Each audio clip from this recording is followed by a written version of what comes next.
So a project like this is quite involved and uses pretty much every department we've got in the company here because we're incorporating sculpture, milling work on the robot, moulding, casting, finishing, fettling, and all the other things like the steel work inside, the structural concrete, and the electrics and sort of control that goes behind that. So it's quite an involved project. So to start with, after we've got the brief and we've developed that a little bit with Lee, we draw that up, get a sense of scale, get a sense of how these things are going to stand up. So we go through a big design process where we make sure we've got a 3D model of each of the wands. Some of them we had 3D assets from the filmmakers. Other ones we just had to take a scan of the actual wands, a 3D scan that is. Then once we got them as a computer model, we sort of draw up a basic version of the base, how they're going to stand, and then we can start working out how we're going to put steel work in and how we're going to approach making them. All the wands are a fairly similar process, but some have got a bit more detail than others, so you just have to use different processes there. So we basically milled all 9 of the wands on the robot to get the overall size, shape, and proportions. And then some of the ones that are smooth, we've just hard-coated and sanded back to a nice smooth finish, and then taken a mould. The ones that are a bit more detailed, we've laid it with clay and sculpted and put all that detail in. Because with clay, you can put a lot more detail than you can with say, just polystyrene or filler. So obviously the clay won't last and the polystyrene is not very strong, so we take a mould, either just fiberglass or a silicone rubber and fiberglass mould. And then once we've got the mould, we then lay it with fiberglass, insert steelwork and the cable in so that it's all running through, and then piece them together.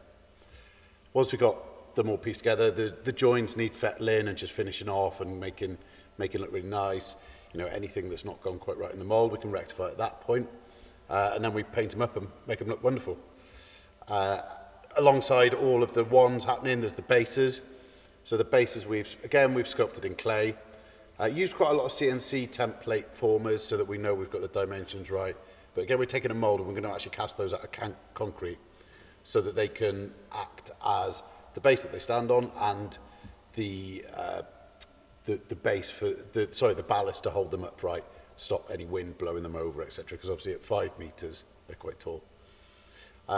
Into that then we can house the electronics and the batteries that are going to power the lighting at the top of the wands. The wands are 5 meters, and that's actually sat on I think it's a 600mm base. So actually, at the top of the wands will be about 5.5 meters tall, which is obviously going to be quite an impressive sight. And looking forward to seeing that when they're all lined up. I think once there's a line of them, we're really going to get the perspective there that's going to look great. So at 5 meters, they're about 13 times the size of an actual wand from the film. Yeah, so I'm really looking forward to seeing the stars come to London and switch the wands on. I think the fact that they're there for a month is sort of quite a bit longer than a lot of our things stick around for. And I always love seeing like the public's reaction to these sort of things. And I think with such a massive fan base, I think it's going to create quite a lot of interest and hopefully get a lot of visitors to come and see it. Yeah, I think when Lee rang and we started discussing Fantastic Beasts, I think there was a lot of people here got quite excited about the fact that they were going to actually be making the wands and probably something that nobody else has ever done, making a wand 5 meters tall. So yeah, there's quite a lot of interest in the workshop for this one. Yeah, so it's been quite a project like I said earlier, with all the different elements that go into doing this, because it's not just a simple sculpture. When you go from drawing through to installation and de-rig, there's going to be probably in the region of about 30 to 35 different people that have worked on it at some point over a period of about 3 months to get these things made and installed. Yeah, so although we work with we work with the 3D models, we get those assets from the films, or we've sort of scanned them.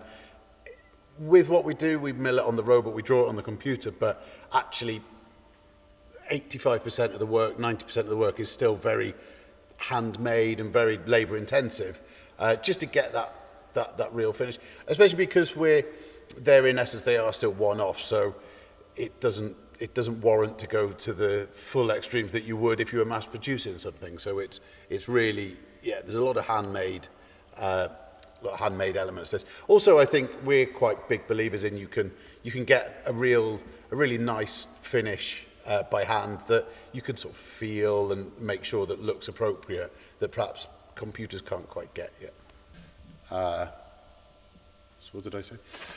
Yeah, so although we draw these things up on the computer, or we get assets from the filmmakers, or 3D scan an actual wand, it then gets milled on the robot. But actually, that's probably only about 15% of the work. 85% of the work is still really labor intensive and is very handmade.